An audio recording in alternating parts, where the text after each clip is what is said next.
الحمد لله نحمده ونستعينه ونؤمن به ونتوكل عليه ونعوذ بالله من شرور أنفسنا ومن سيئات أعمالنا من يهده الله فلا مضل له ومن يضلله فلا هادي له وأشهد أن لا إله إلا الله وحده لا شريك له وأشهد أن سيدنا وسندنا ونبينا ومولانا محمدا عبده ورسوله صلى الله تعالى عليه وعلى آله وصحبه أجمعين أما بعد فأعوذ بالله من الشيطان الرجيم بسم الله الرحمن الرحيم وما خلقت الجن والإنس إلا ليعبدون آمنت بالله صدق الله مولانا العظيم وصدق رسوله النبي الكريم ونحن على ذلك من الشاهدين والشاكرين والحمد لله رب العالمين.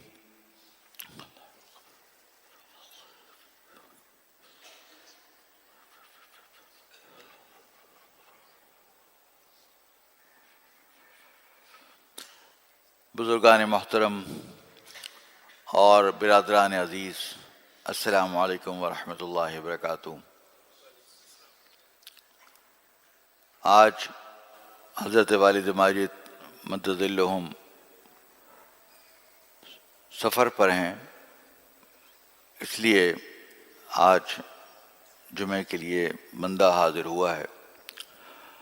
دعا فرمائیے کہ اللہ تبارک و تعالیٰ مجھے صحیح بات، حق بات صحیح طریقے سے، حق طریقے سے کہنے کی اور حق نیت سے کہنے کی اور حق طریقے سے کہنے کی توفیق عطا فرمائے. ابھی جو میں نے آپ کے سامنے چھوٹی سی ایک آیت تلاوت کی، اس کے اندر اللہ تعالیٰ نے ارشاد فرمایا کہ وَمَا خَلَقْتُ الْجِنَّ وَالْإِنسَ إِلَّا لِيَعْبُدُونَ، کہ میں نے انسان اور جنات کو صرف عبادت کے لیے پیدا کیا.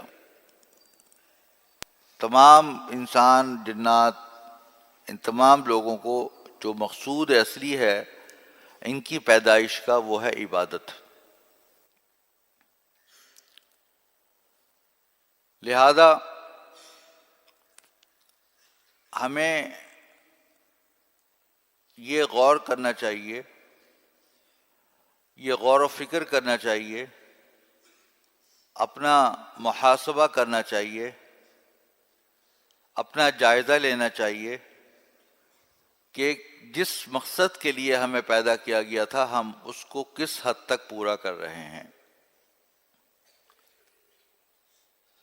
کیا ہم اس دنیا میں اس لیے بھیجے گئے ہیں کہ زیادہ سے زیادہ دولت کمائیں اور دنیا داری کریں، یا اس لیے کہ ہم اللہ تعالیٰ کی عبادت کریں؟ یقیناً اس آیت سے یہ پتہ چلتا ہے کہ اللہ تعالیٰ نے جو ہمیں پیدا فرمایا وہ عبادت کے لیے پیدا فرمایا. البتہ عبادت کی دو قسمیں ہیں. عبادت کی دو قسمیں ہیں، ایک بلا واسطہ عبادت اور ایک بالواسطہ عبادت.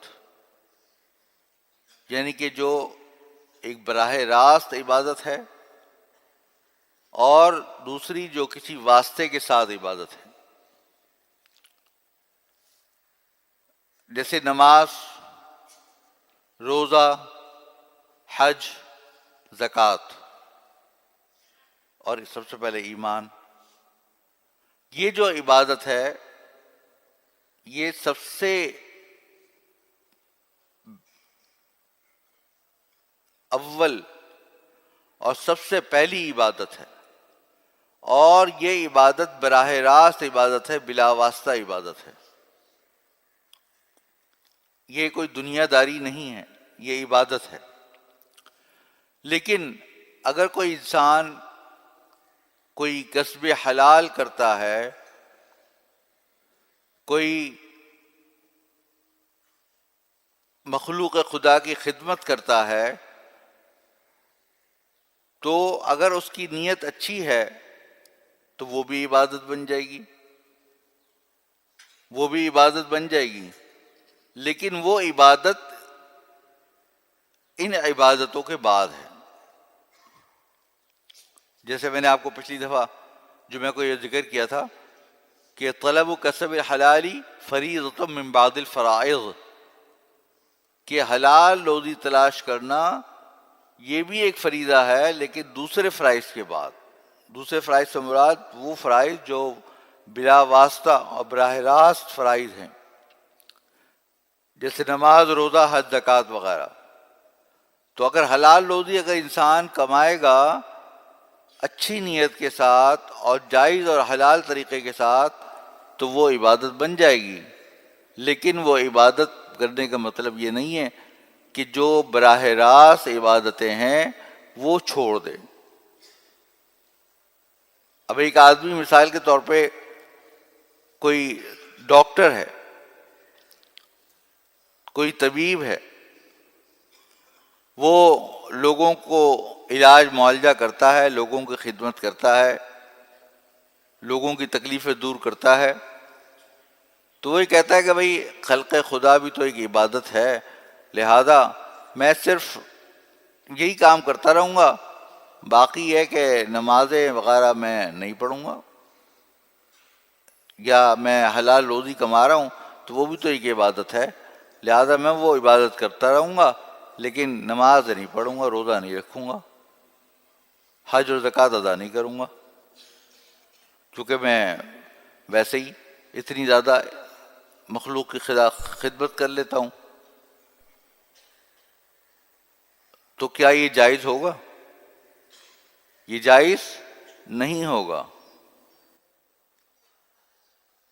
ان الصلاۃ کانت علی المؤمنین کتابا موقوتا، کہ نماز ہر مسلمان کے اوپر ایک لکھی ہوئی، ایک طے شدہ ایک کتاب ہے، ایک لکھا ہوا ایک فریضہ ہے۔ یہ تو ہر صورت میں انسان کو ادا کرنا ہی کرنا ہے، چاہے آپ کسب حلال کر رہے ہوں، چاہے آپ خلق خدا کی خدمت کر رہے ہوں، چاہے کوئی اور بالواسطہ آپ عبادت سر انجام دے رہے ہوں، لیکن نماز تو بہرحال پڑھنی ہے۔ اور جب انسان دنیا کی طرف لگتا ہے، ہر وقت دنیا میں اپنے آپ کو مشغول رکھتا ہے، تو اس کا جو مقصود اصلی ہے، جو کہ اصل فرض ہے، وہ اس کی نگاہوں سے اوجھل ہو جاتا ہے۔ اس کو وہ چیز در حقیقت ثانوی لگنے لگتی ہے۔ وہ کہتا ہے میرے لیے تو اصل کام تو یہ ہے جو میں کرتا ہوں۔ اب مثال کے طور پہ کوئی عالم ہے، کوئی درس و تدریس کر رہا ہے، تو کہے گا بھئی میرا اصل کام تو یہ ہے کہ میں ماشاءاللہ میں مدرسے میں پڑھاتا ہوں اور مدرسے میں تعلیم حاصل کرتا ہوں یا پڑھتا ہوں پڑھاتا ہوں، تو میں تو اصل کام میرا یہ ہے۔ لیکن اگر میری نماز اگر چھوٹ بھی جائے تو کیا ہے، کیونکہ میں تو یہ بڑا ایک عظیم کام کر رہا ہوں۔ یہ غلط ہے، یہ غلط ہے، کیونکہ پہلا فریضہ نماز ہے۔ حضرت عمر فاروق رضی اللہ عنہ نے جب خلافت سنبھالی تو اپنے تمام امراء کو، تمام ان لوگوں کو جو انہوں کے عاملین تھے، ان کے گورنر وغیرہ تھے، ان کو خط لکھا، انہوں نے کہا کہ تمہارے نزدیک، میرے نزدیک تمہارے لیے سب سے اہم ترین چیز نماز ہے۔ اگر تم نے نماز کو ترک کر دیا تو تم نے باقی تمام چیزوں کو ترک کر دیا، اور اگر تم نے نماز کی پابندی کر لی تو تم نے سب سے اہم چیزوں کی پابندی کر لی۔ تو نماز سے زیادہ اہمیت کی کوئی چیز نہیں ہے. اور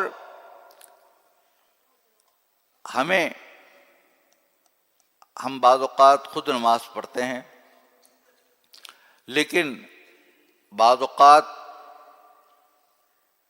دوسرے لوگوں کو دیکھتے ہیں کہ وہ نماز نہیں پڑھ رہے، تو ہمارے اوپر کوئی تفکر نہیں آتا، کوئی فکر مندی نہیں ہوتی کہ دوسرے لوگ کیوں نہیں پڑھ رہے. حالانکہ حدیث میں آتا ہے کہ اگر کوئی انسان کسی شخص کو غلط کام کرتے ہوئے دیکھے، ناجائز کام کرتے ہوئے دیکھے، نماز نہ پڑھنا بھی ناجائز ہے، تو اگر کوئی کسی کو ناجائز کام کرتا ہوا دیکھے اور اس کو نہ روکے، باوجود ہے کہ وہ اس پہ قادر ہے، تو فرمایا کہ اگر یہ سارے لوگ اس طرح کرنے لگیں تو اللہ تبارک و تعالی ان کے اوپر ایسے عقاب اور ایسے عذاب میں مبتلا کر دے گا کہ جو عذاب سب کو عام ہو جائے گا. ایک حدیث میں آتا ہے، حضور اکرم صلی اللہ علیہ وسلم نے ارشاد فرمایا، اذا عملت الخطیئۃ فغاب عنها فشہدها وکریہها فکان کمن غاب عنها ومن غاب عنها ورضیها کان کمن شہیدها او کما قال علیہ الصلوۃ والسلام. کہ اگر کوئی آدمی کسی جگہ پر کوئی غلط کام کرتے ہوئے اس کو پتہ چلے، اگر وہ وہاں پہ موجود نہ بھی ہو، اس کو پتہ چلا فلاں جگہ پہ غلط کام ہوا ہے، لیکن اس کے دل میں ذرہ برابر بھی کوئی اس کی فکر پیدا نہ ہوئی، دل میں ذرہ برابر بھی اس بات کا اصلاح کا داعیہ پیدا نہیں ہوا کہ مجھے اس کو سمجھانا چاہیے، وہ اس پہ راضی ہو گیا، تو ایسا ہے کہ گویا کہ وہ ان لوگوں کے ساتھ گناہ میں شریک ہے. اور اگر کوئی آدمی وہاں پہ موجود ہے جہاں پر غلط کام ہو رہا تھا، اور لیکن دل سے برا جان رہا ہے، ہاتھ سے روکنے کی طاقت اس کے اندر نہیں ہے، کم از کم دل سے برا جان رہا ہے، تو حدیث میں فرمایا تو وہ ایسا ہے جیسے کہ وہ وہاں پہ موجود نہیں ہے. تو اس سے کیا پتہ چلتا ہے کہ ہمارے اطراف میں، ہمارے ماحول میں، ہمارے آس پاس جو بھی کوئی غلط کام ہو رہا ہو، ہمیں اس کے اوپر فکر مند ضرور ہونا چاہیے، اور ان کو دعوت اور اصلاح کی طرف لانے کی فکر ضرور کرنی چاہیے. کنتم خیر امۃ اخرجت للناس تأمرون بالمعروف وتنہون عن المنکر. تم بہترین امت ہو جو کہ لوگوں کے لیے لائی گئی ہو، کیونکہ تم امر بالمعروف اور نہی عن المنکر کرتے ہو، لوگوں کو دین کا کام سکھلاتے ہو، لوگوں کو غلط باتوں سے روکتے ہو.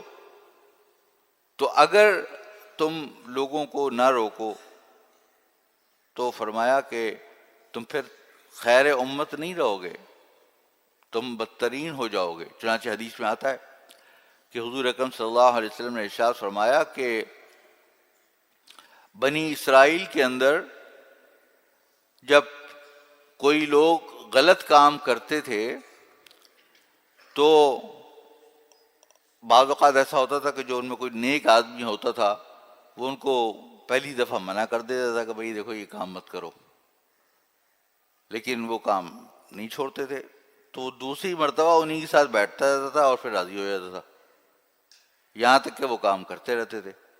تو اللہ تعالیٰ نے ان لوگوں کے دلوں کو خلط ملط کر دیا، ان کو حق کی پہچان ہی نہیں رہی، خلط ملط کر دیا، اور ان کے اوپر ان کے انبیاء کرام حضرت موسیٰ، حضرت داؤد علیہ السلام وغیرہ نے لعنت کی. تو حضور نے فرمایا یہی حال تمہارا بھی ہوگا کہ اگر تم لوگ کسی کام کو کرتے ہوئے دیکھو، ایک دفعہ منع کر کے باقی پھر انہی کے ساتھ بیٹھ جاؤ اور انہی کے ساتھ بیٹھ کر اپنی مجالست رکھو، اور اس پہ ذرہ برابر بھی تمہارے اوپر کوئی تکلیف پیدا نہ ہو، کراہیت پیدا نہ ہو، تو الیاذ باللہ اللہ تبارک تعالیٰ ان ہمارے دلوں کو الیاذ باللہ خلط ملط کر دیں گے، ہمیں حق کی پہچان نہیں رہے گی۔ ہمارے سامنے جو کچھ ہو رہا ہے ہم دیکھتے رہیں گے، ہمارا دل اس کے اوپر کلا بل ران علی قلوبہم، دلوں پہ زنگ لگ چکا ہوگا، کوئی اثر نہیں آئے گا۔ آپ دیکھیے ہمارے اس دور میں اگر کچھ تھوڑا بہت جو دینی ایک ماحول اور ایک دین کا ایک جذبہ اگر نظر آتا ہے تو مدارس یا مدارس سے وابستہ لوگوں میں نظر آتا ہے، بزرگ حضرات یا بزرگوں سے وابستہ حضرات کے لوگوں میں نظر آتا ہے۔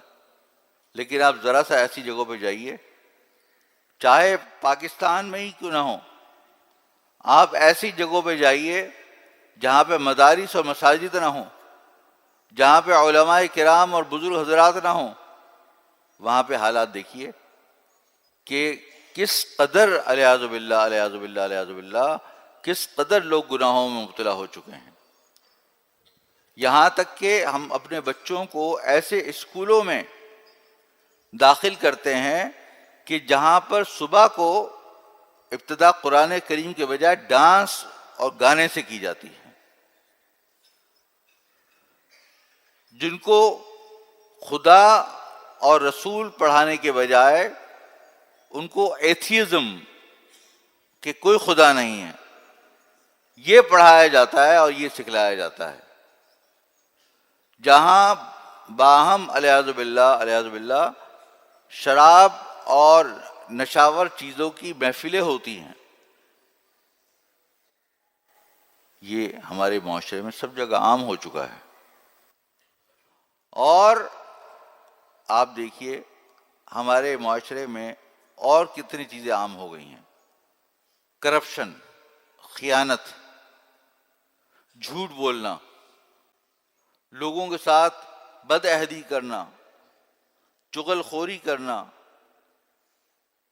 مال و دولت سے محبت حد سے زیادہ، حرص، لالچ، وہ سارے چیزیں جو اللہ تعالیٰ نے منع کی ہیں وہ ہمارے اندر گھس چکی ہیں۔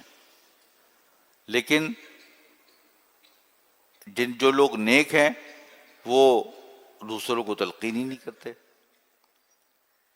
تو اگر تلقین نہیں کریں گے تو الیاذ باللہ حدیث میں آتا ہے کہ اگر تم لوگ کسی عذاب، کسی گناہ کے کام میں لوگوں کو ہوتا ہوا دیکھو اور پھر ان کو منع نہ کرو تو اللہ تعالیٰ تمہارے موت سے پہلے تم کو ایسے عذاب میں مبتلا کر دے گا جو صرف تم میں خاص لوگوں میں نہیں بلکہ سب میں آ جائے گا، الیاذ باللہ۔ ایک حدیث میں آتا ہے کہ ایک مرتبہ اللہ تبارک و تعالیٰ نے حضرت جبرائیل امین علیہ السلام کو حکم دیا کہ فلاں بستی کو الٹ دو کیونکہ یہ بڑے گنہگار لوگ ہیں۔ تو حضرت جبرائیل نے پوچھا اللہ تعالیٰ سے کہ یا اللہ، آپ کا اس میں ایک بندہ بھی رہتا ہے جس نے پلک جھپکنے تک کبھی بھی آپ کی نافرمانی نہیں کی، کیا اس کو بھی الٹ دوں؟ تو اللہ تعالیٰ نے فرمایا کہ ہاں، اس کو بھی الٹ دو اور پوری بستی کو ان کے ساتھ الٹ دو، کیونکہ اس کے سامنے اتنے گناہوں کے کام ہو رہے تھے، اس کے ماتھے پر ذرہ برابر ایک شکن تک نہیں آئی۔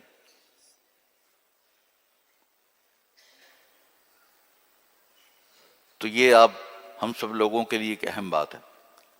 ہم یہ ایک قرآن کریم کی آیت ہے جس پہ اللہ تعالیٰ نے فرمایا کہ یا ایھا الذین آمنوا علیکم انفسکم لا یضرکم من ضل اذا اہتدیتم۔ تو میں اس کی تفسیر پڑھ رہا تھا، حضرت ابوبکر صدیق رضی اللہ عنہ کی روایت ہے کہ ویسے تو اس کے معنی یہ ہیں کہ اے ایمان والو تم اپنی اصلاح کرو پہلے، اور پھر اگر کوئی گمراہ ہو جائے تو تمہیں کوئی نقصان نہیں پہنچا سکتا اگر تم ہدایت پا جاؤ تو۔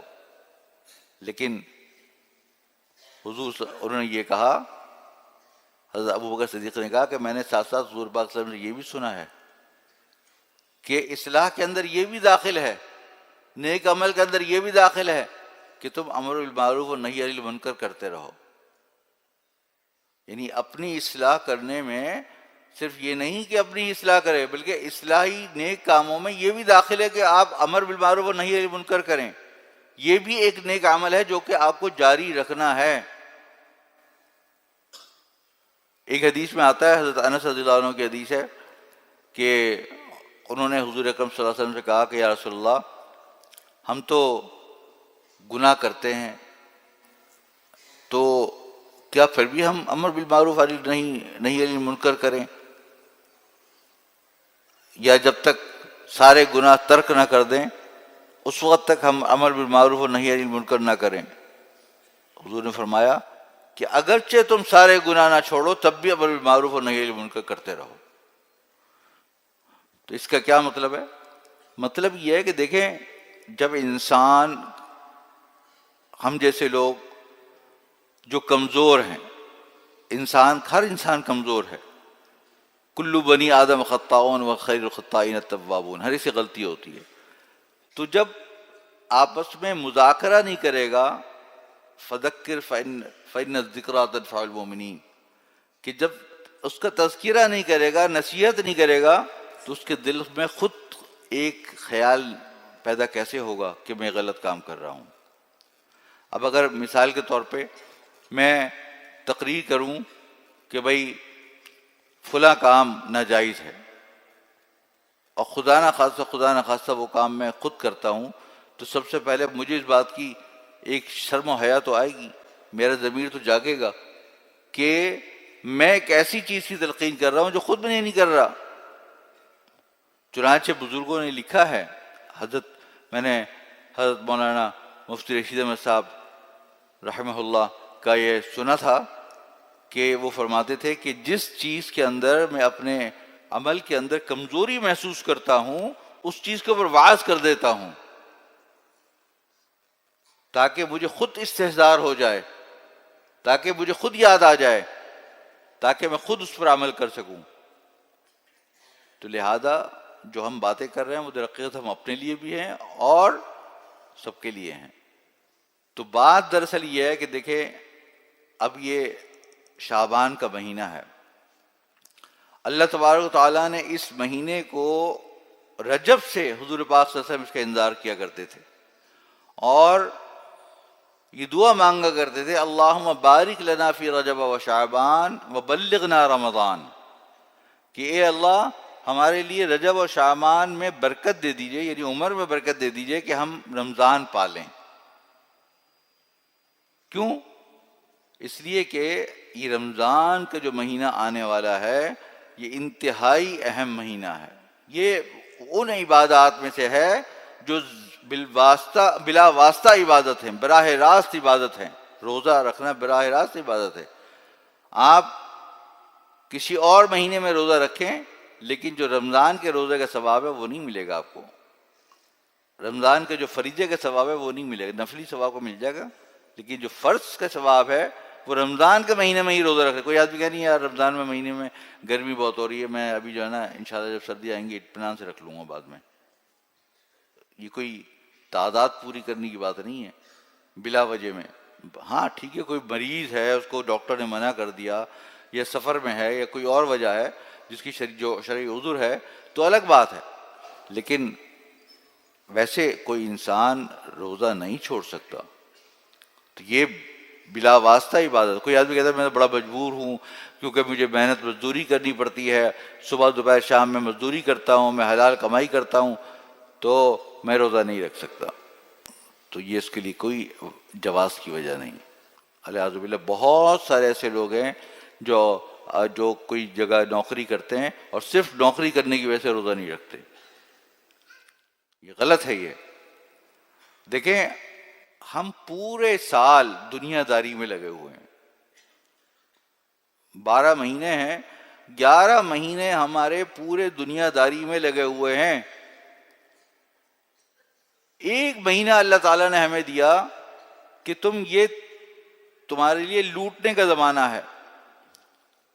تمہارے لیے یہ زمانہ ایسا ہے کہ جس میں چھوٹا سا بھی کام کرو گے تو فرض کے برابر ثواب ملے گا، فرض کا کام کرو گے تو 70 فرائض کا ثواب ملے گا۔ تو اس مہینے کے ایک ایک لمحے کا ہمیں انتظار ہونا چاہیے اور اس کی تیاری کرنی چاہیے، بلکہ اپنے پورے سال کے جو کام ہیں ان سے اپنے آپ کو کوشش کریں گے فراغت حاصل کر لیں تاکہ رمضان میں صحیح طریقے سے عبادت کر سکیں۔ کیونکہ انسان جب پورے سال دنیا داری میں لگا رہتا ہے تو اس کے اوپر دنیا غالب آنے لگتی ہے، وہ مادیت کی طرف چلا جاتا ہے۔ اب اس کو روحانیت کی ضرورت ہوتی ہے۔ اب روحانیت کیسے حاصل ہو؟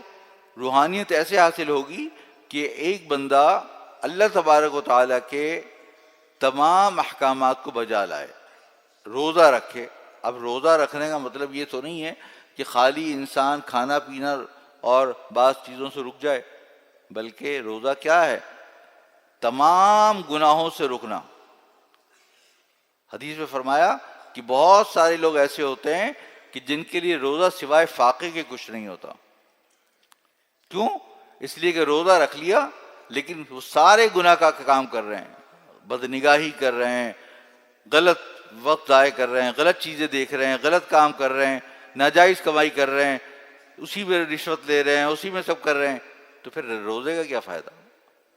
کیونکہ اللہ تعالیٰ نے فرمایا کہ یا ایھا الذین آمنوا کتب علیکم الصیام کما کتب علی الذین من قبلکم لعلکم تتقون، کہ اے ایمان والو تمہارے پر روزہ اس لیے فرض کیا گیا ہے جس طرح کہ پہلے امتوں میں فرض کیا گیا تھا۔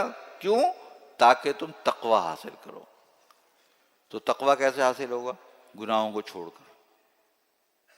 انسان اپنے آپ کو تمام معاصی سے، ایسے تمام کاموں سے، جب ایک چیز شریعت کے اندر ویسے جائز تھی، پانی پینا جائز ہے نا، جائز ہے، کھانا کھانا جائز ہے، بیوی کے پاس جانا جائز ہے، لیکن روزے کی حالت میں منع کر دیا، تو جو چیز پہلے ہی ناجائز، تو اس کی شدت روزے کی حالت میں کتنی زیادہ ہوگی، اس روزے کا پھر کیا فائدہ؟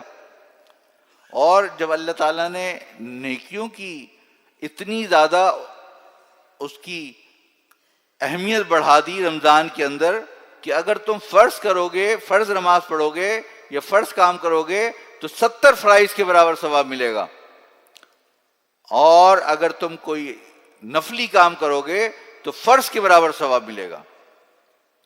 تو چنانچہ لوگ جو ہے وہ فرض کی پابندی کرتے ہیں، نماز کی پابندی کرتے ہیں، زکوٰۃ اسی مہینے میں ادا کرتے ہیں تاکہ ہمیں 70 زکوٰۃوں کا ثواب مل جائے،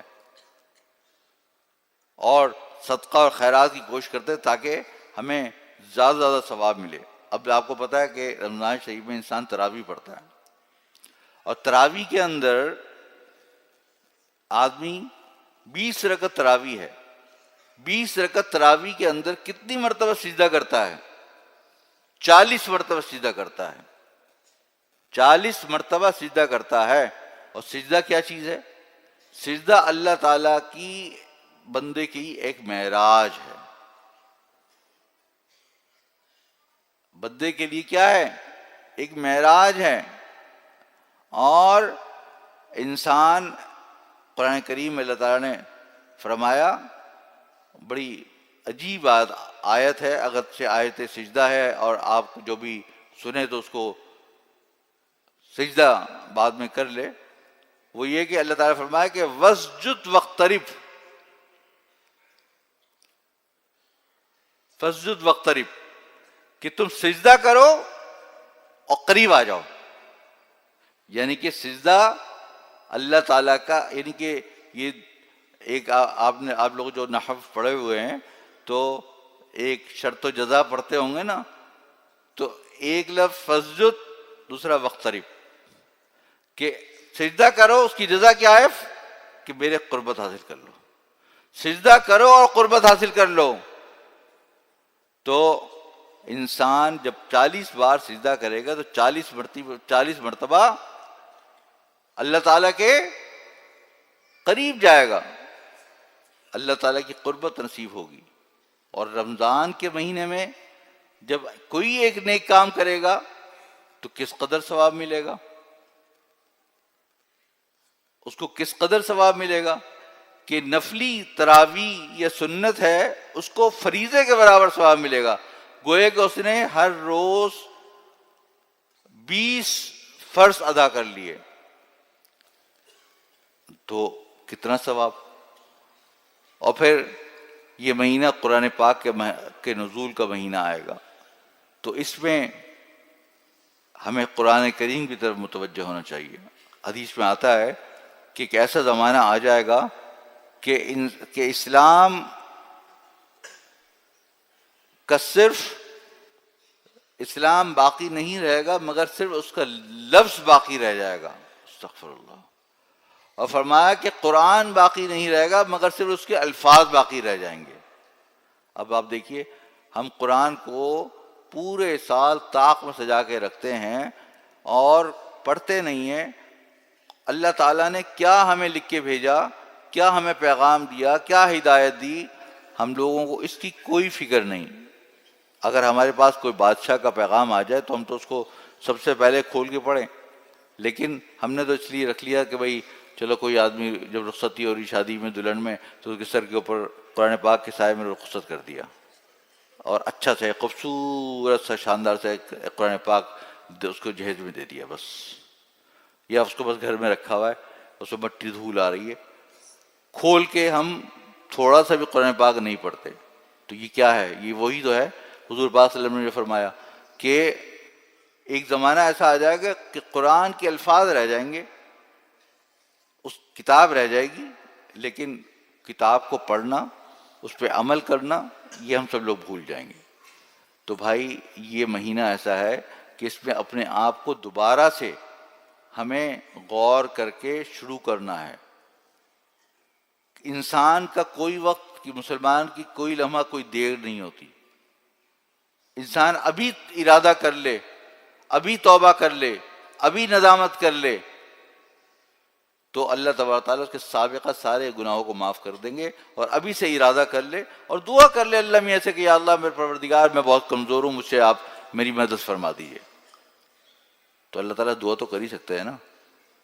تو کم از کم کچھ نہیں، اگر دعا کرے گا پھر گناہ ہو جائے گا، پھر دعا کرے پھر گناہ، اسی طرح چلتا رہے چلتا رہے چلتا رہے، جد و جہد کرتا رہے۔ والذین جاہدوا فینا لنہدینہم سبلنا، جو ہمارے لیے کوشش کرتے رہتے ہیں ہم ان کے لیے راستے کھولتے چلے جاتے ہیں۔